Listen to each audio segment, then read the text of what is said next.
anak-anak, hari ini kita akan praktek biologi. Nah, di sini Bapak sudah memiliki 2 gelas yang masing-masing berisi dengan air putih dan satu lagi berisi tuak atau minuman keras. Dan sekarang Bapak akan memasukkan 1 cacing ke dalam air mineral dan 1 cacing lagi ke dalam tuak atau minuman keras ini.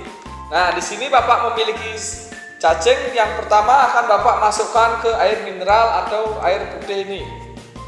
Nah, sedangkan cacing yang satunya lagi akan Bapak masukkan ke dalam minuman keras atau tuak ini, dan setelah itu kita lihat reaksinya.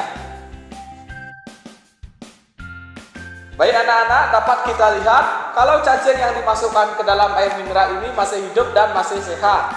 Sedangkan cacing yang dimasukkan ke dalam tuak sudah mati dan tidak berdaya. Nah, dari praktek tersebut, kesimpulan apa yang dapat kita ambil? Saya Pak, air adalah minuman yang sehat. Saya Pak, kita harus minum tuak yang banyak supaya cacing di dalam perut kita mati. Bagus!